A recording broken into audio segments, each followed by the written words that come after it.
Those words you've longed for since last year. DW, I've been waiting over 6 months to tell you, buddy. Reach up there and pull those belts tight. One more time. Let's get her done. All right, folks. I've been waiting for this all winter long, too. Boogity, boogity, boogity. Let's go racing, boys.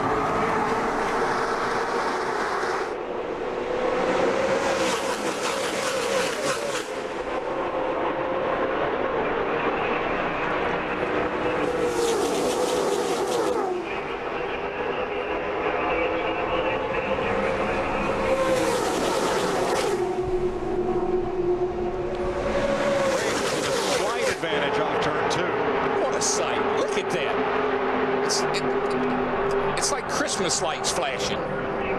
Cars all over the place, just running so close together. Riggs, Vickers break out front. And they're able to get to the bottom of the racetrack. The best friend you have besides drafting partners is that yellow line at the bottom of the racetrack. Do you know how much confidence it takes and how much trust you have to run that close to somebody at 190 miles an hour?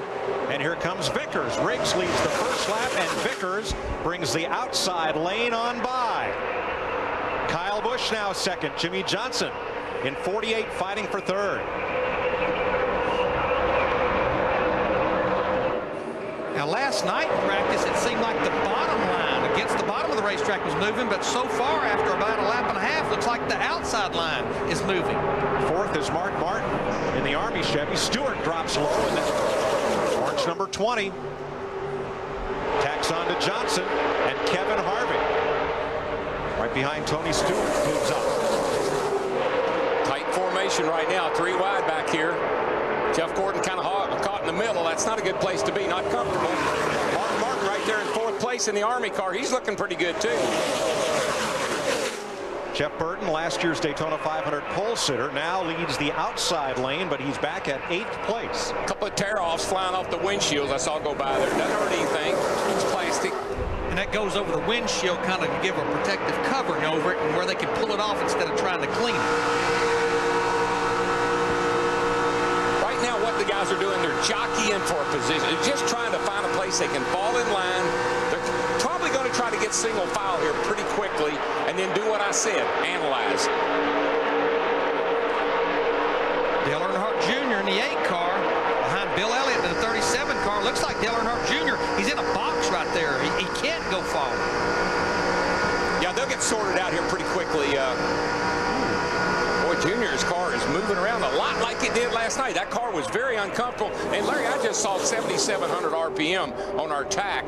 That's a lot of RPM for these engines with the restrictor plate.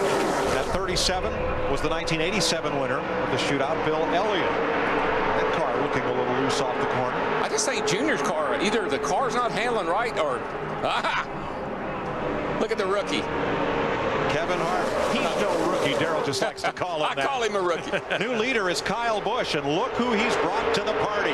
Tony Stewart. That 20 car, he's been working his way up there lap by lap. He wants to lead for this thing. Watching from our DLP Ultimate Picture Cam, suspended over the start-finish line and Triola here at Daytona. That's like a restart. They're all lined up like they're going to restart. Whoa, Tony. Easy, boy.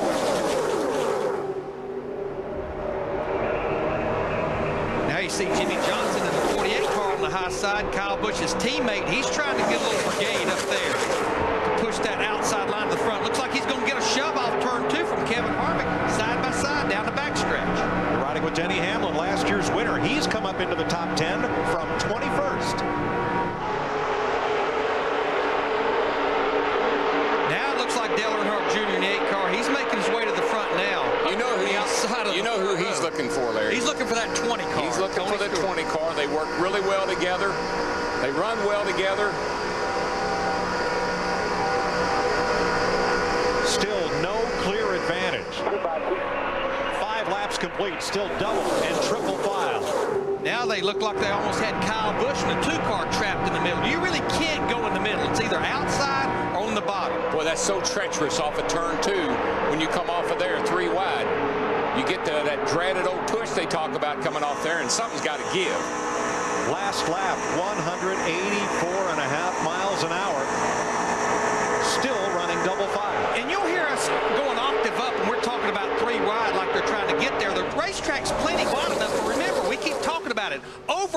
85 miles per hour, bouncing around. There's 3 lanes. There's just not enough room for 3 cars.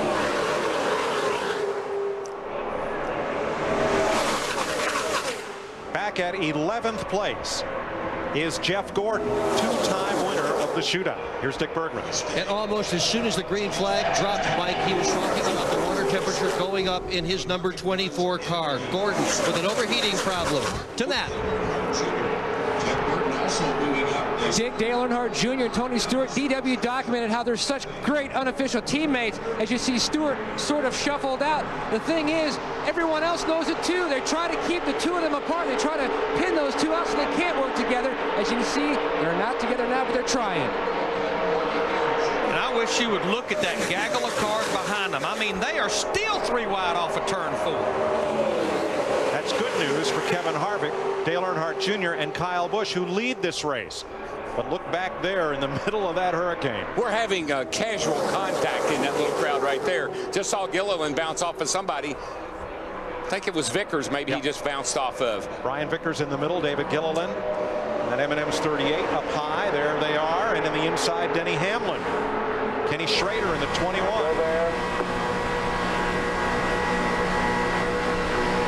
One inside.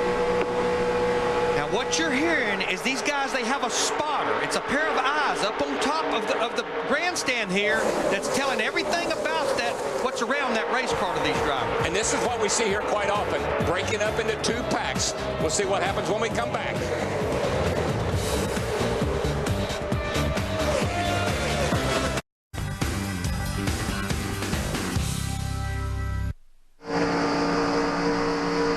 Welcome back to the Budweiser Shootout, where it's been single file all through the break, and now things heat up. Kyle Busch to the outside. Yeah, and Jeff Burton as Tony Stewart comes to second. Kevin Harvick still leads, but for how long? Here comes Stewart on the bottom. Not for long. Finally made it to the front. I mean, that car is fast. And look at him. You can see the guys that can run wide open off the corner, and there's one of them in that 20 car. And look at Kyle Busch in the 2-car run right up on the quarter panel of Jeff Burton. We're hearing that these guys are complaining about getting a little loose, and when a car does that, it even makes it looser, makes the back end want to come around. 11 laps are complete. After lap 20, they'll get a break to work on these cars, and then the 50-lap shootout finale. Steve? Mike, the first words I just heard Dale Earnhardt Jr. say a lap ago, just got loose in turns 3 and 4. He's lost some positions. There he is behind Kurt Busch. Scored as 4th. But that looseness could go away, because one of the things that happens is you burn off fuel, the car gets a little tighter, and everybody's been complaining about push. Whoa, did you see Stewart? That car jumped right sideways on him.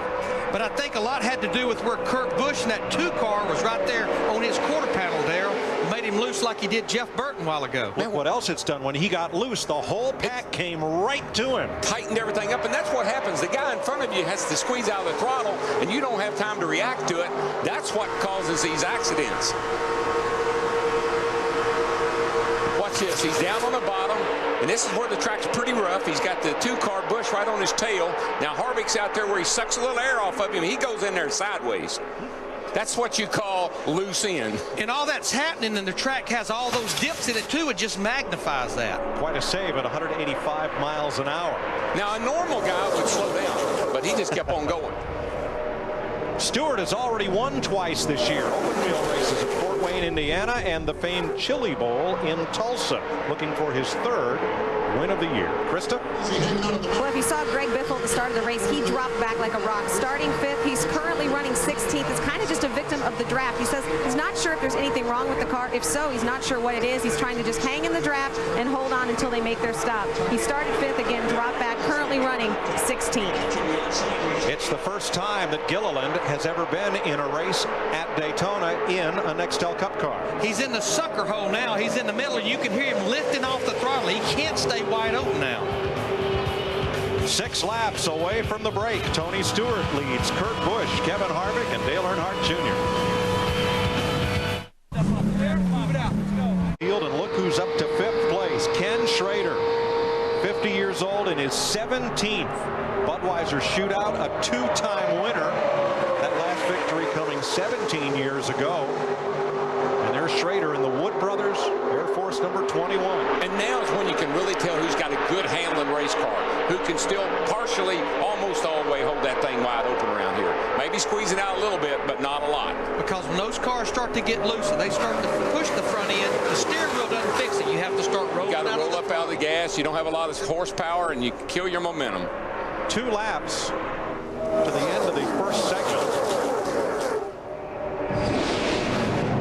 And then they'll get a chance to work on these cars. All of these drivers will be competing at Daytona 500 qualifying tomorrow on Fox, 2 p.m. Eastern Time. They will not be using the same cars they're racing tonight in the Budweiser Shootout.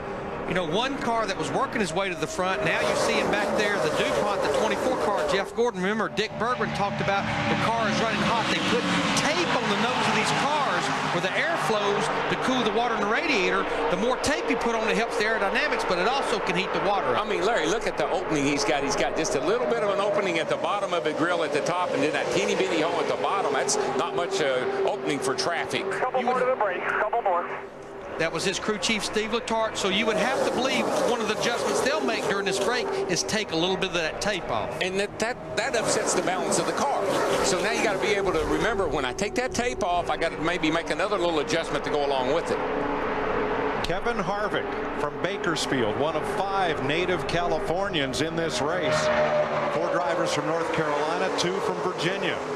He leads Tony Stewart, Kurt Busch, Kurt's younger brother Kyle, and Dale Earnhardt Jr. In those first 7 cars, they've found the short way around, right down against the yellow line, bottom of the racetrack. Yeah, you see as we go along here, coming to the 20-lap mark, at this front 7 here, 7 or 8, and then there's another group that's kind of falling back. And I really believe Tony Stewart in the 20 car, he was content once he got there to stay behind Kevin Harvick in the 29 to get to this lap 20.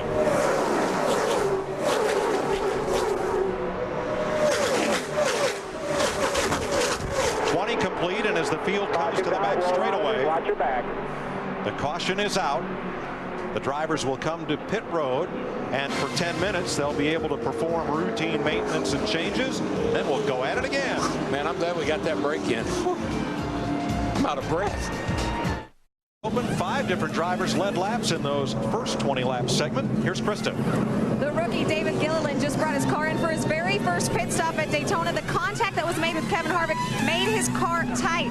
He thought the right fender was pushed in a little bit. That's the change they need to make. Matt. Tony Stewart has already shut his car off. Service has already been completed. Just taking a look at the front of the car and also around the side, you can see Jason Shapiro checking out the valence, but Smoke says the car really strong at this juncture. Steve? Well, Matt, Dale Earnhardt Jr. was really excited at the end. He told Tony Eury Jr., hey, man, we were getting it done. This car's pretty decent. I need to get some help. I'm tired of being the helper. The car was running a little bit hot, so they took a little bit of tape off the grill on the nose of the car. Dick Berggren.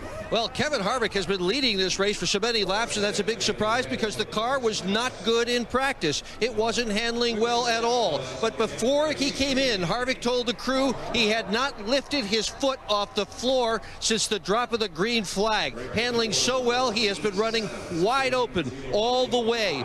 Just a tad free, he said. So they've adjusted the air pressure in the tires just a little tiny bit to fix that. Virtually no adjustments to the car that was leading when that yellow flag came out. Only one car on pit road had the hood up, and it was this one, the Lowe's Chevrolet of Jimmy Johnson. We'll find out why when we come back. We're at the break after 20 green flag laps. We have 50 laps to go in the Budweiser Shootout of 2007. Make it so. Gotta try it on the edge. That's the kind I like. We'll take this restart from our DLP Ultimate Picture Cam. Pace car to pit road. 50 laps to go. Green flag.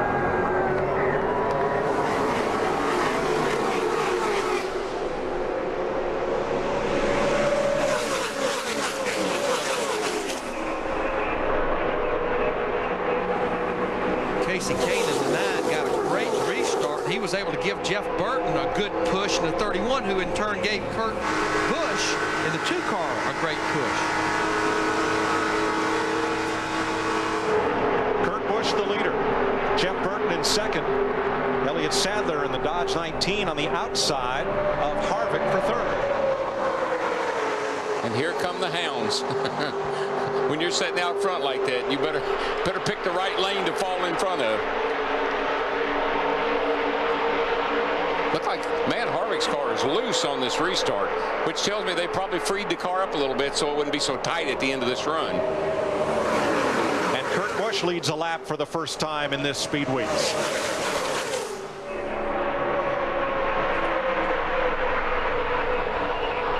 That 29 car Harvick's, that thing is fast. Stewart trying to thread the needle on the right of your screen and takes it 3 wide or right up the middle and then drops to the outside. It's such great track presence when you know where you are and where everybody is around you without even having to look. You can feel it. I believe that's some of that sprint car training where you drive without a rear view mirror. We're going to let you feel it and enjoy all that surround sound and all this horsepower and 185-mile-an-hour speed. Let's crank it up.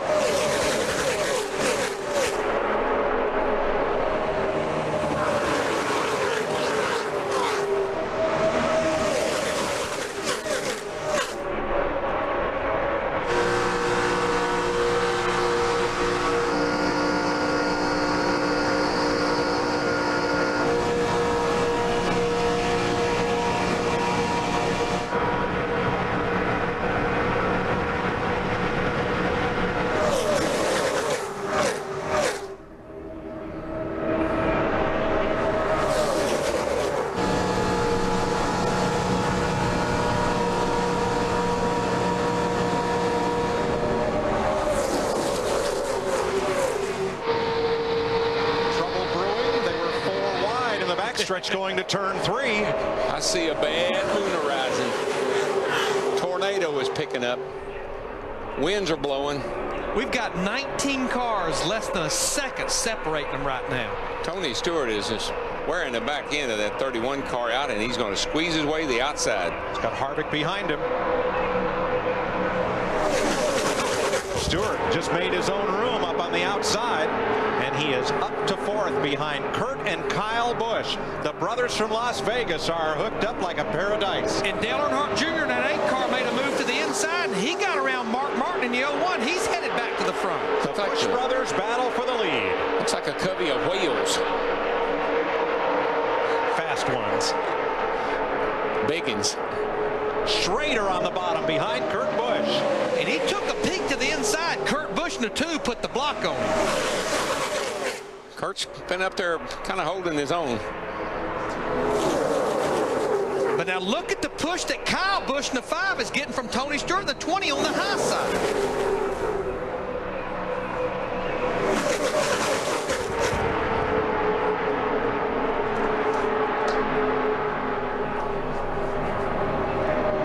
Believe it or not, these guys know what they're doing. They're really, these guys are really good at what they do. You got to be able to do this. 185 miles an hour, closer together, and people line up at the stoplight. And you can just see them bouncing around the whole time. You're not, a lot of times, you're not steering the car. Contact. Biffle and Schrader got together. Biffle in the 16, right in the middle. Everybody trying to scatter around him. And Jeff Burton was fishtailing through the tri-oval. Looked like he had contact with Schrader's 21, and the loss of momentum sent the field scrambling to either side. Dale Jr. said that first 20 laps didn't mean anything. I thought he was just kidding. He wasn't kidding. No, he was not. Now they're showing what they got. Let's see that again. I don't know if I want to see it again or not. This is wild right here. Watch the 16, Biffle. Here comes Junior up under him. Yeah. Bounced off Schrader, the 21, and bounced to the inside.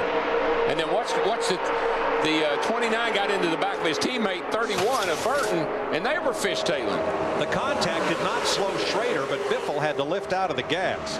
Last win for the Wood brothers at Daytona, July 1983, Buddy Baker winning the Firecracker 400. The Wood brothers have 13 Cup race wins here. Well, in 1998, 2 brothers finished first and second in this race. The Wallace brothers, Kenny and Rusty. Tell you what, I've been watching Kurt Busch, that 2 car. He's driving it out the back window about as much as he's driving it out the windshield. Last time through 1 and 2, he got the block from his brother Kyle Busch in the 5.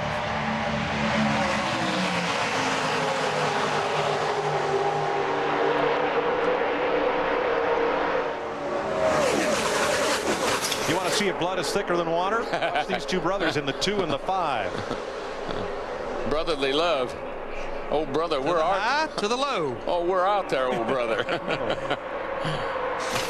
Says, not yet. But now Kyle Busch is getting that push again from Tony Stewart in the 20. Let's find out if there's any damage to Greg Biffle's car from that contact with Schrader. Krista? No word of any damage on the radio. Greg Biffle talking to his spotter, Joel Emmons, as we speak. Joel said, good job, buddy. You know, he just lost a little bit of momentum. He was running in the middle. He had been working on the bottom a little bit, but squeezed up to the middle, and that's when he got pinched in there a little bit. But he had a tight condition earlier. Said the car's working pretty well. Right now, he's just trying to run on the bottom and get some momentum back. He dropped from 6th all the way down to 12th with that contact. I think that's what Kyle was trying to tell Kurt. I'm a little better in the front, buddy. Falling behind me.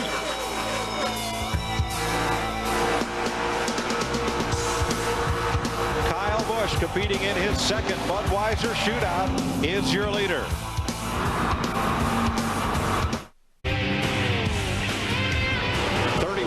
Laps complete. Kyle Busch still the leader over his older brother Kurt, Ryan Newman, Dale Earnhardt Jr., Tony Stewart, the front 5. What was a 21-car freight train is now 20 cars. Jeff Gordon has completely lost the pack when his car shut off. And the reason it shut off, we were listening to the radio communication during the break, is there's a kill switch on the steering wheel that's put there in case the throttle hangs. Evidently, Jeff had hit that kill switch, shut all the power off. Now, he's still on the lead lap, but the problem, he's out there by himself, and it's still not running right. Something's still not right about that race car, though, because here comes the pack through the trial when he's going off into turn 1. Tony Stewart up against the back bumper of Dale Jr. That is bump drafting. It is perfectly legal, and when done on the straightaways, can propel your car forward, as you just saw. Into the lead. Well, you heard Dale Earnhardt Jr. in the 8 car during his interview during the break. He said he wanted to lead this thing. There he goes on the outside of Kyle Busch down the backstretch.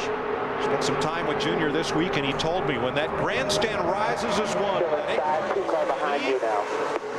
he can see them, he can sense it, and it's a huge boost to know that that sea of red is behind him. Here he comes, and here they come to their feet. He is so loose. He's got got a car on his outside, Junior, and Tony right up under the back of him. It's really dancing that car around. Kyle Busch in the 5, really. In the 5, that's what I'm telling you. He's doing a great job of hanging on that thing in the circumstances. Junior's not going to get the lead that time.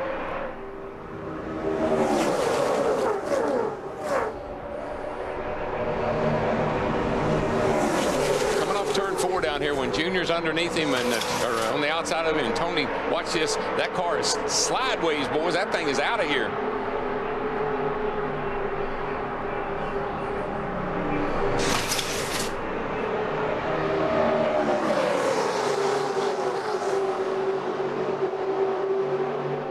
Jeff Gordon down on the apron will pit his Hendrick Chevrolet. I think he'll probably just take it to the garage here, because being a couple laps down with only 37 laps to go, not a lot you can salvage there. I think he'll make that left-hand turn to the garage, and he will. This is a non-point race. It's for pride, position, bragging rights, and purse. Right now, the cars that are going to really shine are the guys that have the best handling race cars. We're at that point in the race where you'll start to see these cars kind of spread out a little bit more. And this is when you have trouble. Jeff Hammond. A few minutes ago, we thought maybe Jeff Gordon had a problem with his kill switch, Mike. Right here is the kill switch that's on the steering wheel in case his throttle does stick. If he bumps this button, it will kill the engine. That's what we thought had happened early on, but obviously it's a lot more serious than that. Now, Jeff Gordon was a little long diagnosing that, because usually on their car, when you hit the kill switch, a red light illuminates on the dash, and the light was not on. So he did not initially think that was the problem. But when he reset it, the car did take off. Now, look at Harvick, and the 29 car got real loose there in the middle of the pack. Still in the middle. Just about Yes, he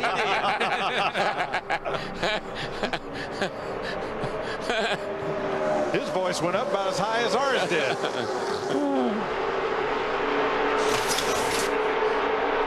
Watch that 29.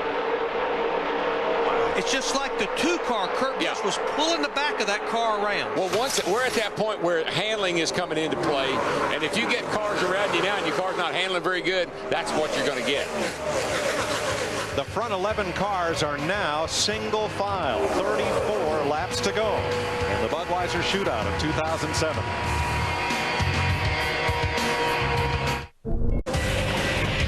The Budweiser Shootout on Fox is sponsored by the new Ford Super Duty, built to work harder for you, and by Lowe's, proud home of Jimmy Johnson and Team 48. Kyle Busch continues to lead. He has led since lap 28. Tony Stewart on his tail. Kurt Busch, Elliott Sadler, Dale Earnhardt Jr., Jeff Burton, and Jimmy Johnson. That little threesome up on the outside there, the 8, the 31, and the 48. I think they're going to try to get a little run up on the outside here. 20 of 21 starters still in this race. Let's go to the garage and meet the owner. Krista?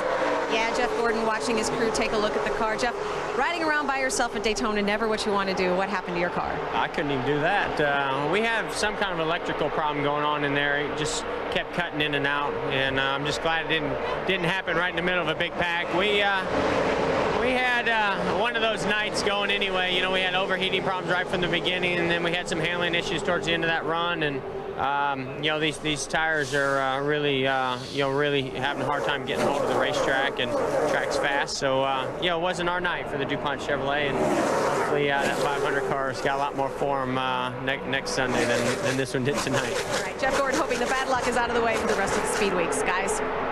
Thanks, Krista. Dale Jr. climbed the hill in turns 1 and 2. I don't think he scraped the wall, but he didn't miss it by much. But Darrell had pointed it out. Dale Earnhardt Jr., Jeff Burton, Jimmy Johnson. Now he's back to the bottom of the racetrack right there. They had started to move up the racetrack.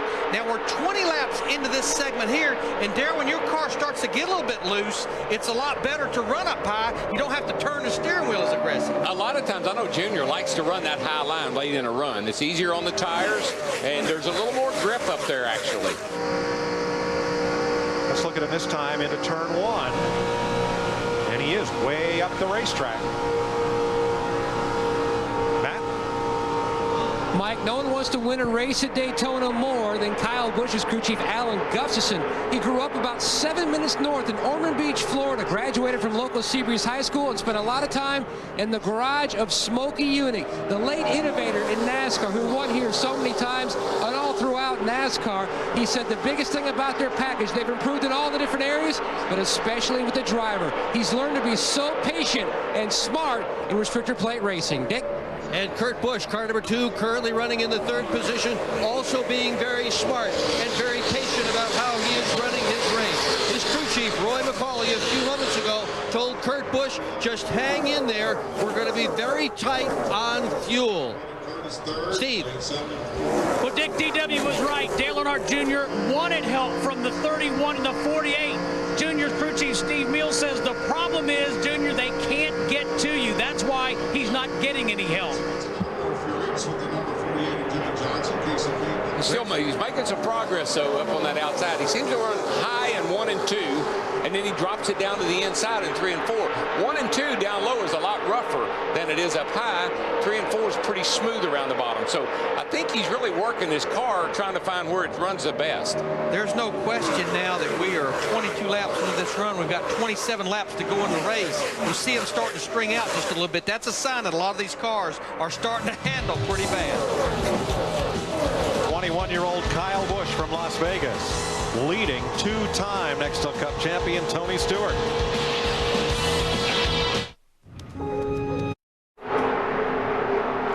Welcome back to Daytona. Something new in our coverage this year. This is no video game. This is Fox 3D. We're going to be able to replay and analyze incidents by isolating a single car and showing you just about any possible angle from the virtual rendition. That's going to be very cool. Right now, that car, we're going to Earnhardt Jr. in the 8, is 5th behind Kyle Busch, Tony Stewart, Kurt Busch, and Elliott Sadler. Casey Kane, I believe that was the 9 car. Got real loose. Just about hit the wall coming out of the tri-oval there. Battling Mark Martin. This is for 7th place. And Jeff Burton in the 31 up behind him, just to the outside of Mark Martin. You can see it just about got down. Boy. I mean, that's about as close as you can come to spinning out and not spinning out. That was a wreck that never happened. Pretty well stacked things up behind them. I was going to say about that 3D cam, we're going to love it. I don't know if the drivers are going to like it or not, because we're going to be able to see a lot of stuff. Now a 4-car breakaway. The Busch brothers with Tony Stewart and Elliott Sadler have some distance on the field with 22 to go. And if indeed these cars are cutting it close on fuel, and I think we can be pretty safe to say they all are, that's about the best that they can do right there is stay in that configuration. We've got another car that's retired, Ryan Newman, the 12. We were getting a report that he felt like his motor was starting to go sideways. Newman had run as high as 3rd. Here's Dick Berggren. Well, Larry Mack, they may be cutting it tight on tires as well as on fuel. Kurt Busch, 2 consecutive laps, talked about the car pushing, coming off the turns. So tight, he said, that he almost lost it. We heard Jeff Burton say the same thing. The pace is torrid. The tires are wearing. It's hang on tight time. And when that thing starts to shove that nose, it's abusing that right front tire, and it's not going to get any better. No, and what happens is it starts to shove the nose. You turn the steering wheel more and more and more to make the car turn the corner. Then all of a sudden the back end jumps sideways. That's what we've seen a couple of times here already, like on Casey Kane's car. Even though he had a little assistance, that's kind of how it looks. Dale Earnhardt Jr. not the only driver who's found his way to the top of the racetrack in turns 1 and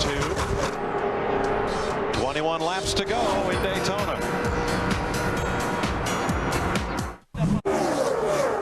18 laps to go. Caution is out. First caution of the night, other than the planned caution at the 20-lap mark. You can about be safe to say there's about 19 drivers and 19 crew chiefs that just went, no, we can come and get 4 tires. They are throwing calculators and notepads there on the ground. So why did we even bother? Well, 4 times this race had gone caution-free. Tonight will not be the 5th. And everyone who was nervously wondering as the laps wound down, and so did the fuel load. It's time for those 7 men over the wall to earn their keep, because in this instance, unlike during the break after lap 20, once you complete your service, the first car that leaves pit road will be the first car in line among those who choose to stop. Now the pits are closed. Red flag waving, red lights on. But Larry, for the teams that intended to gamble, what does this caution flag mean? I mean, it throws it out the window. There's no question. We're going to get this race restarted with about 14, 15 laps to go. You've got to have 4 tires, and of course you go ahead and you put the fuel in it and make adjustments based on knowing that this is only going to be about a 12 to 15 lap run. I'm going to get me 2 tires, and I'm going to get me just a teeny bit of gas, and I'm getting out of here. What are you going to do? I'm going to get 4. These tires are sliding around so bad, I believe I want 4 tires, and I bet you most of those drivers down there too. Tony Stewart, you are a 2-time national champion. It's time to earn your money. Well, I'm with Larry. I want 4 tires. Jeff Hammond, how about you? Mike, you guys, tell that driver up there to be quiet and drive the darn thing. Let us crew members and crew chiefs put the tires on there. That isn't what we called you about. What are you going to do? 4 tires. 4 tires. Let's check up and down. I'm gonna be by pit road entrance before you get done. Let's get down to pit road. Krista? Well, this caution is very good news for Denny Hamlin. Despite coming in and topping off before the second segment began, this team was preparing to be 4 laps short on fuel. So this is very good news for the defending Budweiser Shootout that they have a chance to put more fuel in their car. Matt? A lot of conversation on Kyle Busch and Tony Stewart's radio. Now you're hearing some crew chiefs tell their drivers, make sure you don't slide your tires, keeping open the option of just taking some fuel only. Stewart says his car is great. Kyle Busch says my car's a little bit tight. Let's see how the strategy plays out. Steve? Matt, this pit stop may also, caution may also be a big break for Dale Earnhardt Jr. He said, I felt like my right front tire was starting to tear up. Dick? When that yellow flag flew, you could hear the relief in Kurt Busch's voice when he called to his crew and said 4 tires. He wants to be a little bit on the free side. That's what they're going to try to set the car up for. Kevin Harvick, who pits right in front of him, has an engine problem. He's losing power. Everybody is on pit road. All 20 cars come to the pit lane during this caution for debris in the front straightaway near the entrance to pit road. Denny Hamlin, 4 tires. David Gilliland, 4 tires. Tony Stewart in the 20 car, 4 tires. Kyle Busch in first, out first. The 19 car, Elliott Sadler, took 2 tires. Kyle Busch, the 5 car, 2 tires.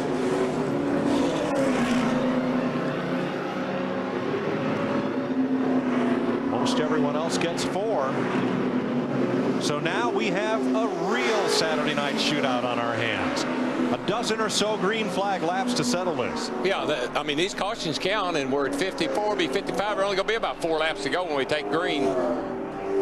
The big gainer, Casey Kane, picks up 5 positions in the race off pit road. Dale Jr. lost a few spots as he overshot his pit box here.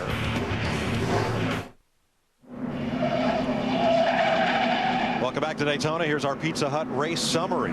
Kevin Harvick was the leader after the first segment of 20 laps and the scheduled caution flag. Jeff Gordon, electrical problems, out of the race at lap 31. His teammate Kyle Busch has led 32 laps, most of any driver tonight.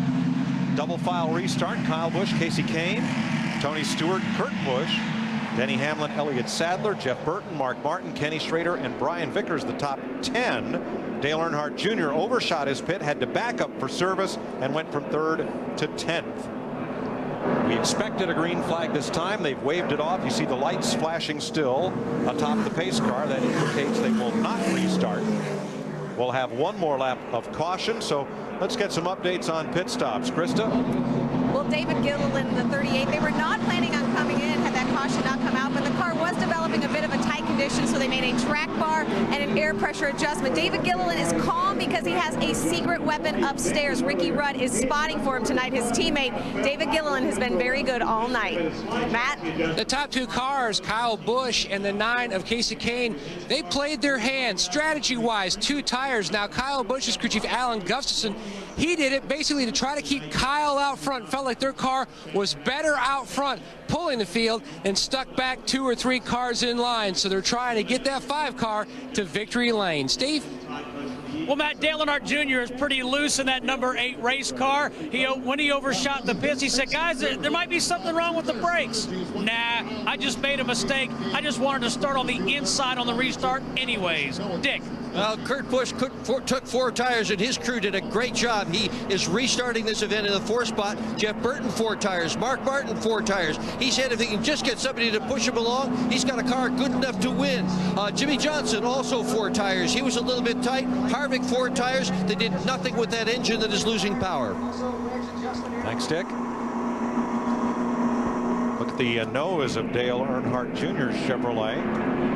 Got a bit of damage coming onto pit road. Cosmetic damage.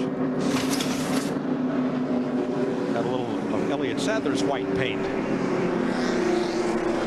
Elliott was slowing down to turn into his pits, and Dale Earnhardt Jr. is well on down pit road. Casual, very casual. 10 lead changes among 6 different drivers. Kyle Busch is leading this race. He started 6th. The last time someone started 6th or better and won the Budweiser Shootout, Tony Stewart, who started 3rd back in 2002. One thing I like about a little conservative tire package, and that's what this is, it gives you options. You're not wearing out the tires. They're losing grip, so now you can take 2, gamble a little bit. 13 laps to race when they get to the line, and Kyle Busch is on it and in a hurry.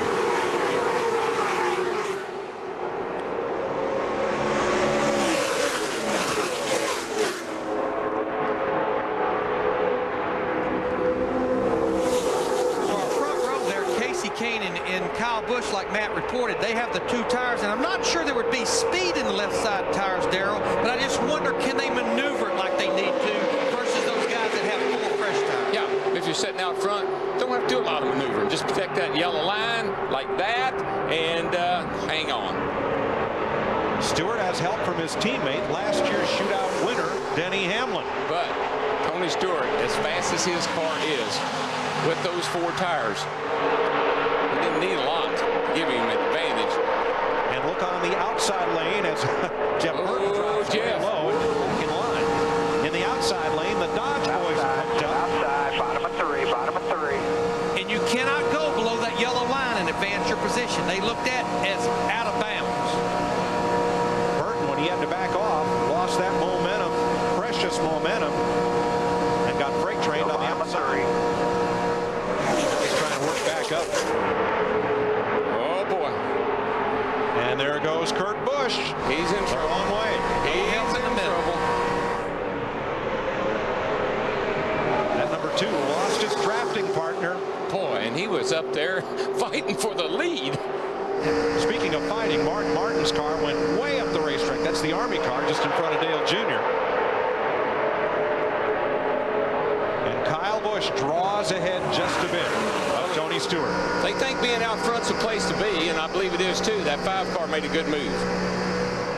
But like you mentioned, Darrell, that's what he's got to do right there. And Tony Stewart got him just a little bit loose right there, but he's got to protect that bottom. If someone's going to pass him, they're going to have to do it on the high side. Yeah, and he's been a little loose in. We've seen that earlier tonight, particularly on these restarts. Look who's coming. Gilliland in the 38. Pulls up. Passes Sadler. And now David Gilliland, the only rookie in this race, is back up into the top 5. And here comes Jimmy Johnson squeezing his way in under Denny Hamlin. Hamlin, the 11, opened the door just enough to let Jimmy Johnson in there. Yeah, he couldn't come down because Jimmy was there. Starter has both hands outstretched. 10 laps to go.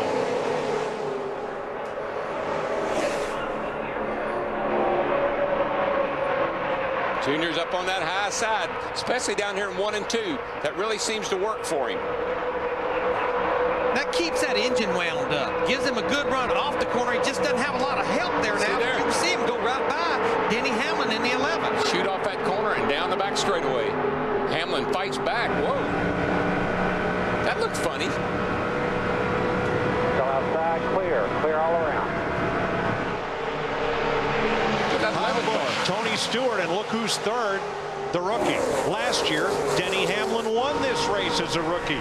David Gilliland has never raced a Cup car at Daytona, but he doesn't know what it won't do. He's up to 3rd. No, but his crew chief knows what it'll do, and he's got a good one. And now they've shuffled Jimmy Johnson in the 48 car to the high side. He's going to go all the way back to the 7th position.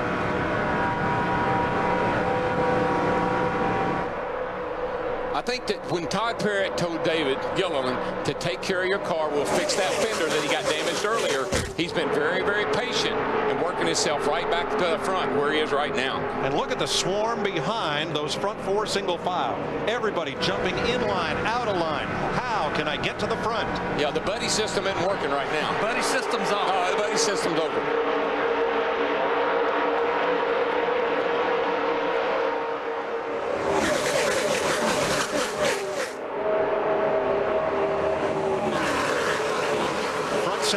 Single file, double file from there on back, and wait till next Sunday on Fox when the Daytona 500 starts. 43 of these cars. Boy, did you see what? Here he goes. They almost opened the door for him. Oh, I knew that was coming. He got him loose going in, switched over from the right to the left real quick, got him loose, pushed him out of the way.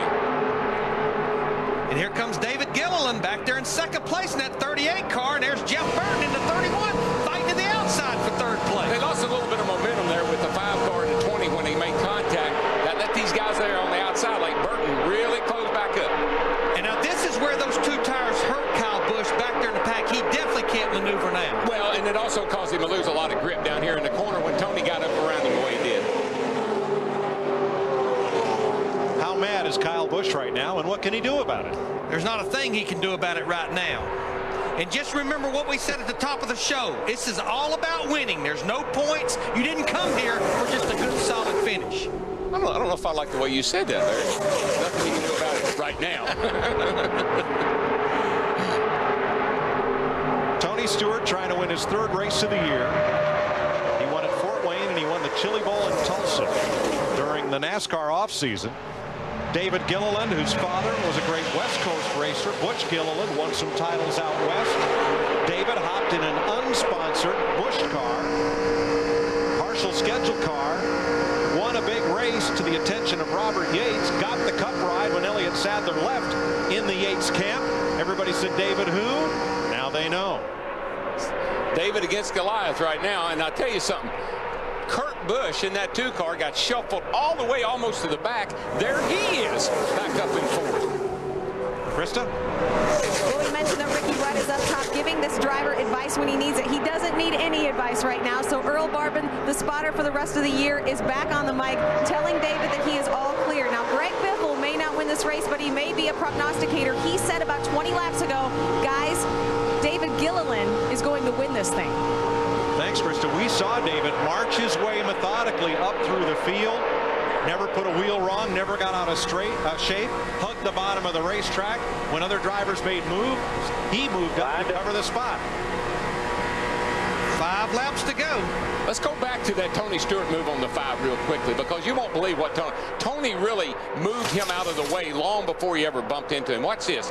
He goes, well, this is when he put the push on him right here. But he got him in that position by making a couple of moves across the back of that car. Alan Gustafson and crew weren't pleased. See their driver fall from the lead after leading the most laps tonight. And now Kyle is really starting to fall backwards. Remember, that bump, that's happening at over 185 miles per hour down there in the corner. 4 laps to go. And Tony Stewart, up until the green flag in the Budweiser Shootout, has had a horrible day. In Daytona 500 qualifying practice earlier, he was on his mock qualifying run when a caution came out. They had to take the car to the garage, cool it down. About an hour later, he finally did get to make a run. They had a fuel pump problem. Then he finally got to make a run and was 9th fastest on the day. But it has been a trying day for Tony Stewart. All that's forgotten now. He's out front here with 3.5 laps to go. Dale Earnhardt Jr., the 8 car, bringing Kyle Busch, the 5, with him to the bottom. Just not sure they're going to have near enough laps to get up to the front, though. No, and it's going to be it's going to take some help for Gilliland to be able to pull out and make a pass on Tony Stewart. Tony's car is really, really fast. 3 laps to go as they come to the stripe. Right there. Stewart's Chevrolet, Gilliland's Ford, and Sadler's Dodge, the front 3. Vickers is the first Toyota. He's in 9th place. Now, if Sadler, if he could get up to the back bumper of Gilliland and really give him a push down the back, they might be able to make something happen. But now Kurt Busch, here comes Kurt Busch. He got Sadler up high a little bit. He's trying to take 3rd place away with help from Harvick in the 29. Kevin Harvick gives him a little push into turn 3, and look at him go by the Dodge on the outside. And he's out there with no help right now. Elliott Sadler. That's pretty impressive, that 2 car to come back, because I'm telling you, he was caught 3 wide, went all the way to the back, and here he is up in 3rd place, got a shot. Our DLP Ultimate Picture Cam suspended by cables above the start-finish line, where in just 2 laps, somebody is going to hit the bank.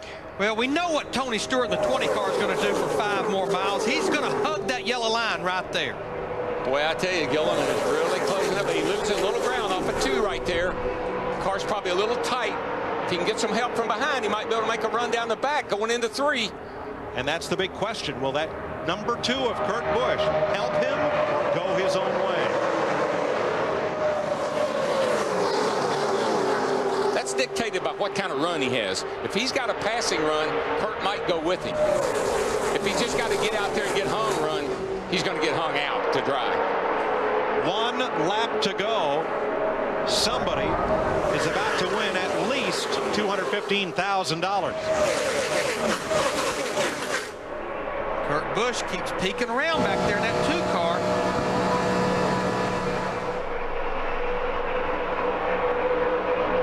Got to get closer together than that. Dale Earnhardt won this race a record 6 times. Jeff Gordon, 3-time winner. Nobody else has won more than 2. Excuse me, Dale Jarrett's a 3-time winner. Nobody else has banked more than 2. Tony Stewart could win his 3rd right here. Here they come for the flag. Whoa. Big crash. Denny Hamlin involved. Stewart, Gilliland, Busch, the finish. Tony Stewart wins his 3rd Budweiser Shootout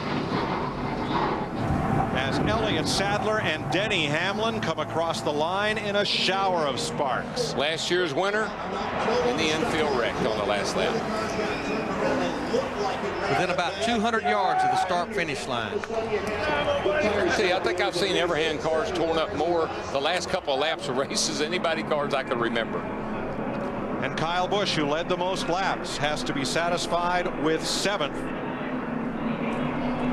Nice job, Tony. And how about the rookie David Gilliland? That's pretty impressive, boys. Finishing 2nd to Stewart by 13/100ths of a second. Well, see, he got shoved into the back. You guys, this is awesome.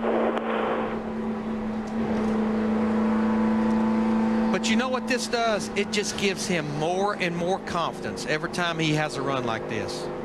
With a team like he has, Todd Parrott on the pit box, the way that car runs, yeah, I'd say they got a lot to look forward to next Sunday. Elliott Sadler and Dale Earnhardt Jr. both okay. Jr. drives away. And Denny Hamlin climbs out. Last year a winner. This year crashed on the final lap. I wish you'd look at that. Both the Rays cars torn all to pieces. It's amazing. Now again, these are not the cars that they will race in the Daytona 500 and in qualifying tomorrow. Stewart has a signature celebration. Not sure he'll get to do it here tonight, but let's look at this finish. Watch the 19 and the 11 and the 8. I think Junior got in the back of Elliott. And nowhere for Denny Hamlin to go. And Elliott then went down the track into the 11, almost turned him over. And here comes his teammate, Casey Kane, and rams into the side of the 11 car. Greg Biffle was also involved. And you know, Mike, none of these cars are their Daytona 500 cars, but a lot of them are their backup Daytona 500 cars. Hard to tell if Sadler was already a little loose when Dale Jr. got to him. But there certainly was enough contact to send him around. This look here may give it to us.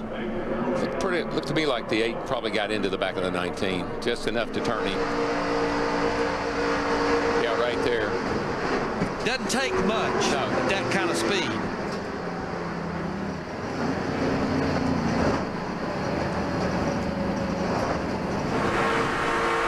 Riding with Elliott Sadler.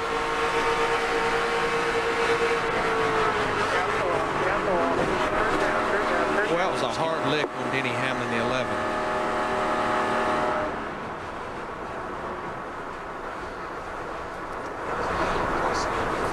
I think that's Casey Kane's car. Yeah, just checking that. That was Casey Kane. Yep. Yeah. There's Sadler. Yeah. And I thought maybe Sadler lifted, but it sure didn't sound like it. It just sounded like it maybe Junior lifted him up off the ground, got him sideways. This ought to tell the tale right here. Now let's use our Fox 3D here, which uses GPS positioning to show where the cars were when things started to happen. See that little nudge? Little bump right there. And away they went.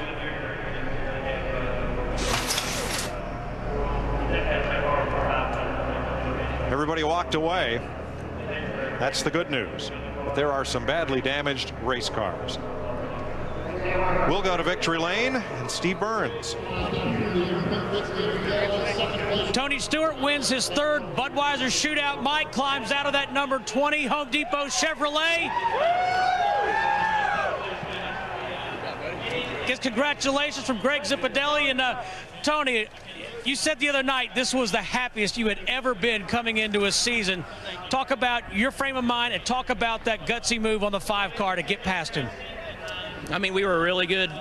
Speed-wise, we were unbelievable. But you know, with 2 Chevys up front like that and a 4 behind us, I was a little nervous. But I was sandwiched in between some Busch brothers before the caution comes out. But we just, you know, I knew when we came out of the pits and saw that the 9 car took 2, and I knew the 5 took 2, but that at least got us back with the 5, and that's who I wanted to run with. We were a really good combination together, and I was wondering if the tires were going to become a factor, and I finally got a chance to really push him real hard into one once, and it got him loose, and then he went up the track a little bit, and then when he tugged it down, I caught him right there and didn't touch him, but just caught him enough that you know, Goodyear's really put all of us in a bind with this hard tire. It's just so hard to drive these things after you get laps on them, but you know, that was the save of the year. I mean, Kyle did an awesome job, and I don't know how many guys could have saved that car. He did an awesome job catching it. All right, thanks. Congratulations, Tony. Krista? Chevy! Perhaps he feels like a winner, that's for sure. As David Gilliland pulled his car up, your crew chief Todd Parrott said, now that's what I'm talking about. Can you even put into words what you're feeling right now? No, just a lot of excitement, you know, just very proud to be able to bring home the M&M's Ford Fusion. You know, a great finish. You know, our main thing is to try and get this thing started off this year, start off with a little momentum, and I really feel like we have a great chance coming in here. You know, Todd Parrott and all the guys at the shop worked their tails off all winter, and I think the 2 tests and this coming out like this just shows how very hard they've worked, and Robert Yates Racing is back, and I'm just proud to be a part of it. All right, we're excited to see what you can do on Sunday. To Dick. The terrific run to finish in 3rd position. What did you need to get those other 2 cars? I keep building my restrictor plate program, whether it's the team or myself. I feel like we're getting closer, but the gold World Beer Cup car for Miller Lite did great in the shootout tonight. Terrific job. Matt? We've caught up with Dale Earnhardt Jr. Jr., what happened on that final lap? Very self-explanatory. If you watch the tape, I got in the back of Elliott trying to bump draft, and he wasn't up on the straightaway yet, so I got into him too early and wrecked him and wrecked both Ray's cars, so I'm sorry about that. But, you know, we just, you know, we're back there trying to do what we could do, and I was trying to help a friend of mine and just got overzealous and overdid it. And he came by to make sure he was all right. You saw him up on the front stretch. Mike? Earnhardt Jr. finishes 15th, Sadler 16th, and Hamlin 17th. As Tony Stewart notches the 4th Budweiser Shootout victory for car owner Joe and J.D. Gibbs. His own 4th win in this all-star sort of race. David Gilliland, the rookie, gets the glass slipper, 2nd place. Kurt Busch, Jimmy Johnson, Kevin Harvick. Of the great American race, Tony Stewart has never won. You know, 2-time champ. He's never won the Daytona 500. Jeff Hammond, Chris Myers back there, Hollywood Hotel as we're trackside.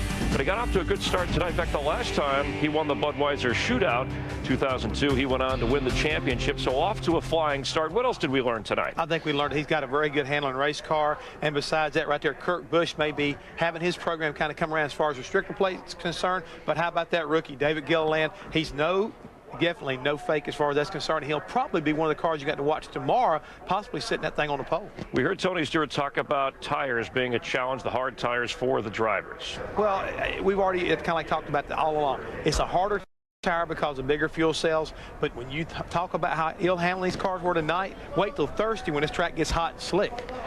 The drivers for the Daytona 500, more track time tonight. The Daytona 500 starting later this year, so actually more run under the lights. So an advantage for those drivers that were in tonight's race as they get ready a week from tomorrow. Information is invaluable. I don't care who it is. And the key thing is you just better hope that one of your teammates, if you didn't get a chance to run it, you know, like Carl Edwards, you better hope that you got a lot of good information out of your teammates.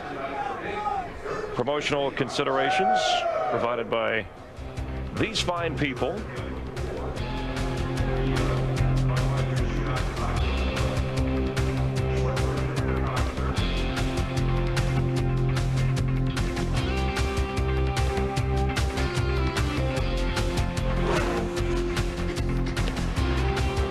Budweiser Shootout here at Daytona, 21 drivers, and Tony Stewart pulling into victory lane. High-speed action tomorrow at 2 Eastern on Fox, qualifying for the Daytona 500, and we hope you're with us a week from tomorrow for the Daytona 500. For all of us, thanks for watching NASCAR on Fox.